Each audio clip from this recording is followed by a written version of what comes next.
My name is Becky Cisneros, and so I was also sexually abused. And so while both parents and a family uncle abused me, my mother's abuse further damaged me by allowing men to rape me in exchange for drugs. And so this trauma opened a door for suicidal ideation. The thoughts of death escalated when I found myself experiencing unwanted same-sex attractions in my late teens. And so there was no support for me, and my options were not promising. My name is David Alvarado. I'm going to be speaking on behalf of Gary Ingram of Glendale, and on his behalf, thank you for this opportunity. Words cannot express his deep gratitude in the life that he lives. Happily married to his wife, Melissa, for nearly 15 years, father of two incredible boys, life has far exceeded his hopes and expectations. However, throughout his childhood, he felt like a magnet for rejection and bullying. He was also sexually abused by several older neighborhood boys when he was only 5 or 6 years old. Mr. Jeremiah Shepard with Love and Truth Network. I don't have just an academic interest in this bill, but as somebody who has actually benefited immeasurably from years of counseling and therapy, some of which would now be banned if HB 2802 were to be passed. He was drawn to the images of men far more than women. He didn't want to be gay, but there was no one safe to talk with about his feelings. He learned to shove the pain down to get through the day. The depression and thoughts of death grew more frequent and intense. There was also a lot of sexual confusion. I unfortunately did experience unwanted and unwelcome same-sex attraction that I decided was not for me. This was not something somebody put on me, okay? This was something I never wanted or would ever define myself by, but having these desires that totally conflicted with my own values and the vision that I wanted for myself as the man that I aspired to be, that was overwhelming for me. I often reflect on what a godsend it would have been for me if at that age there had been a licensed counselor available for me to speak to and be able to work some of these things out. And so in seeking help for depression, I was referred to a secular counselor that helped me identify the abuse. However, when I shared about the unwanted same-sex attractions, she never thought about exploring the abuse's effects on my sexuality.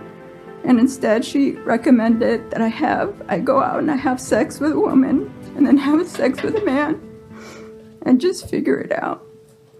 I've been very blessed in the years since then to have had opportunities to undergo counseling and some deep trauma work, and the help that I have been given and the ability to process many of the factors both around the sexual abuse, the same-sex attraction, all of that has been an invaluable gift.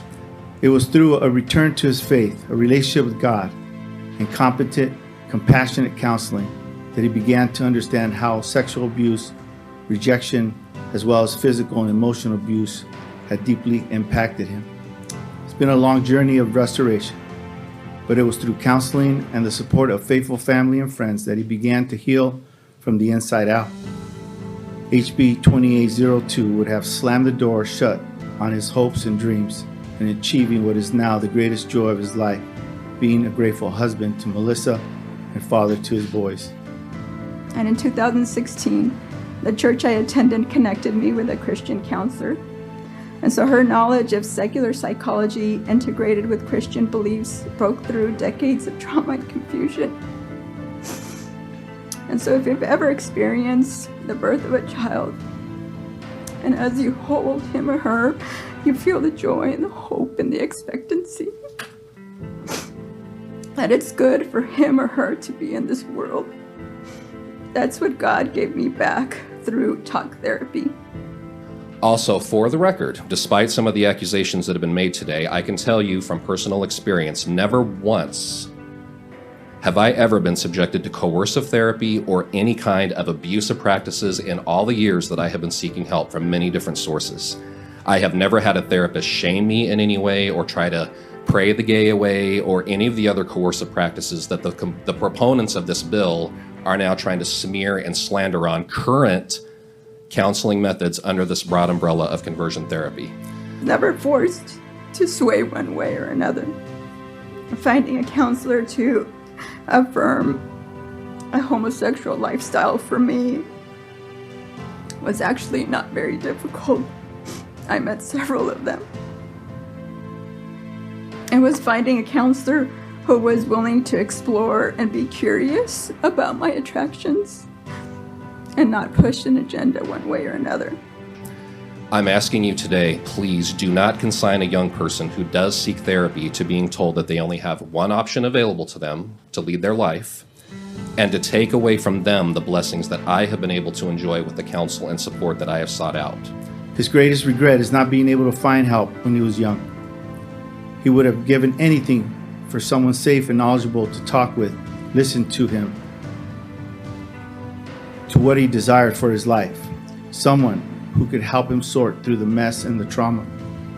A lot of years were wasted, but he eventually found the support he needed. Thankfully, the only option wasn't gay affirming therapy. He didn't want that.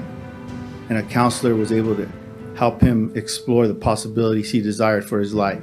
There's been a lot of discussion as I've listened today about equity, non-discrimination versus discrimination. What about a young person who is still a child, still a minor, they're experiencing same-sex attraction or gender identity issues and they don't want it, and they want help for that? The way that this law is written, the way that it is worded today, that is blatant discrimination against them. It's taking their rights away to pursue life and liberty and their pursuit of happiness the way that they see fit. And in my opinion, that is very wrong. And I understand that not everybody who experiences same-sex attraction has had sexual abuse of some sort. But HB 2802 would have deprived me from what I interpreted as, would have deprived me of life itself.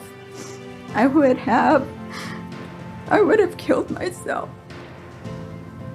It literally says it right here. So if I go to a licensed therapist and I'm having these feelings and I don't want them, it's spelled out very clearly right here that such therapist could not even have that conversation with me unless my desire was to pursue an LGBT identity. That's fine.